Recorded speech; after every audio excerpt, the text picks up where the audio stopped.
అందరికీ నమస్కారం.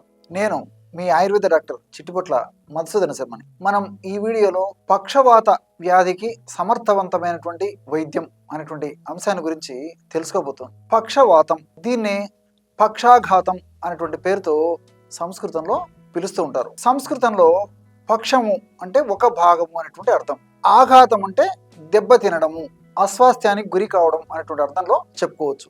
పక్ష ఆఘాతము అంటే ఒక పక్ష భాగంలో ఒక పక్షము అస్వాస్థ్యానికి గురై చైతన్య రహితమైనటువంటి స్థితిని పొందేటువంటి పరిస్థితి ఏదైతే ఉందో దాన్ని పక్షాఘాతం అనేటువంటి పేరుతో మన మహర్షులు సంస్కృతంలో వివరించి చక్కటి చికిత్సా విధానాల గురించి కూడా వారి వైద్య గ్రంథాల్లో తెలియజేయడం జరిగింది.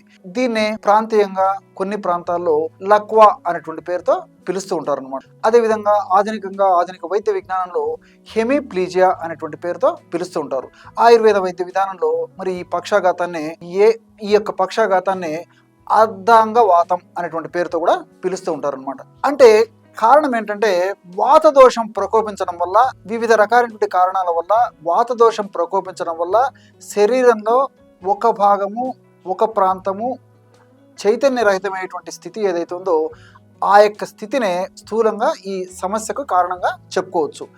ఆధునికంగా మనం ఆలోచించినప్పటికీ సర్వసాధారణంగా ఈ యొక్క పక్షాఘాతము లేదా పక్షవాతము లేదా హెమిప్లీజియా లేదా అర్ధాంగవాతము లేదా లక్వ అనేటువంటి ఈ యొక్క వ్యాధికి రెండు కారణాలుగా చెప్పబడుతూ ఉంటుంది. మొట్టమొదటిది మెదడులో రక్తం గూడు కట్టడం. ఆ విధంగా రక్తం గూడు కట్టడం వల్ల రక్త ప్రవాహంలో అంతరాయం ఏర్పడడం వల్ల అవయవాలు చైతన్యరహితం అవుతూ ఉంటాయి. రెండవది రక్తనాళాలు చిట్లడం. ఈ రెండు కారణాల వల్ల ఏ కారణం వల్లైనా ఈ యొక్క పక్షవాతం లేదా పక్షాఘాతం రావచ్చు. కానీ 100లో దాదాపు 90% మందిలో మెదడులో రక్తం గడ్డ కట్టడం వల్లనే వస్తూ ఉంటుందన్నమాట. ఈ యొక్క సమస్య కొంతమందిలో క్రమక్రమంగా మొదలైతే కొంతమందిలో సడన్గా వచ్చేటువంటి పరిస్థితి ఏర్పడుతుంటుంది. ఇంకొంతమందిలో రాత్రి పడుకునేటప్పుడు బాగా ఉంటారు, కానీ ఉదయం లేచేసరికి సడన్గా ఆ కుడి భాగం కానీ ఎడమ భాగం కానీ మరి అవయవాలు చైతన్య హీనమైపోయి చైతన్య రహితమైనటువంటి పరిస్థితి ఏర్పడుతూ ఉంటుంది. కొంతమందిలో మాటలు కూడా తడవడం, మాటలు స్పష్టంగా రాకపోవడం, మాటలు పడిపోవడం కూడా జరుగుతుంటుంది. వీటికి తోడు తలనొప్పి, అదేవిధంగా ఏకాగ్రత లేకపోవడము, మానసికమైన అస్థిమిత ఇలాంటివి కూడా కొంతమందిలో కలిగేటువంటి పరిస్థితి ఏర్పడుతూ ఉంటుంది. ఏది ఏమైనప్పటికీ కారణానుగతంగా మనం చికిత్స తీసుకోవాల్సిన పరిస్థితి ఉంటుంటుంది అనమాట. ఈ యొక్క పక్షాఘాతాన్ని లేదా పక్షవాతాన్ని తగ్గించుకునేందుకు గృహ వైద్యంలో, ప్రకృతి వైద్యంలో, ఆయుర్వేద వైద్యంలో, జానపద వైద్య విధానంలో ఎన్నెన్నో రకాలైనటువంటి ఔషధాలు మనకి చెప్పబడ్డాయి. వాటిలో మీరు తయారు చేసుకోదగ్గ సులువైనటువంటి, క్షేమదాయకమైనటువంటి, అద్భుతమైనటువంటి, చక్కటి ఫలితాలు ఇవ్వగలిగినటువంటి అనుభవపూర్వకమైనటువంటి వైద్య విధానాన్ని ఇప్పుడు మనం తెలుసుకోబోతున్నాం. ఆ వైద్య విధానం కేవలము ఇంగువ తెలుసు కదా, హింగ్ అనేటువంటి పేరుతో పిలుస్తుంటారు అనమాట. అసఫోటిడా అనేటువంటి పేరుతో కూడా ఇంగ్లీష్లో పిలుస్తుంటారు. హింగ్ లేదా ఇంగువ. ఈ ఇంగువ చాలా అద్భుతంగా ఈ యొక్క పక్షవాతంలో పనిచేస్తుంది. కానీ ఈ రోజుల్లో మన దురదృష్టవశాత్తు నాగరికత ప్రభావంతో కాదేది కవితకు అనర్హం ఉన్నట్లు కాదేది కల్తీకి అనర్హం అనేటువంటి పరిస్థితుల్లో ఇంగువలు కూడా కల్తీ జరిగిపోయేటువంటి పరిస్థితి ఏర్పడుతుంది. కాబట్టి మరి స్వచ్ఛమైనటువంటి ఒరిజినల్ ఇంగువను మనం సేకరించుకొని వాడుకోగలిగితే అద్భుతమైనటువంటి ఫలితాలు, సమర్థనీయమైనటువంటి ఫలితాలు కలిగేటువంటి పరిస్థితి ఏర్పడుతుంది.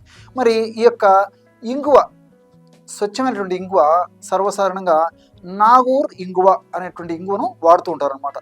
నాగూర్ ఇంగువ ఇది కొద్దిగా ఖరీదైనటువంటి పదార్థము కాబట్టి ఈజీగా మనం కొంచెం శ్రమిస్తే ఈజీగా మనకు మార్కెట్లో కూడా దొరుకుతుంది అనమాట.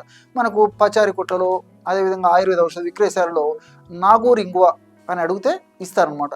అలాంటి ఇంగువను తెచ్చుకొని కొద్దిగా నెయ్యి వేసేసి, అంటే ఇంగువను తెచ్చుకొని చిన్న చిన్న ముక్కలుగా చేసి కొద్దిగా నెయ్యి వేయిస్తే బాగా పొంగిపోతుంది అనమాట. ఆ విధంగా పొంగిన తర్వాత, చల్లారిన తర్వాత మెత్తగా చూర్ణం చేసి పెట్టుకొని ఆ యొక్క చూర్ణాన్ని ఉదయం పూట ఆహారానికి ఒక అరగంట ముందు ఒక్కసారి, రాత్రిపూట ఆహారానికి ఒక అరగంట ముందు ఒక్కసారి వాడుకోవాలి. కేవలము 500 మిల్లీగ్రాములు అంటే 2 నుంచి 3 చిటికల ప్రమాణం మాత్రమే పూటకి ఇంగువ పొడిని తీసుకొని తగినంత స్వచ్ఛమైనటువంటి తేనె కలిపేసి నాకుంటూ ఉండాలన్నమాట. ఇంతే. ఈ విధంగా క్రమం తప్పకుండా చేయడం వల్ల చాలా సమర్థవంతమైనటువంటి ఫలితాలు సత్వరమే శీఘ్రంగా వెంటనే కలిగేందుకు అవకాశం ఏర్పడుతుంది.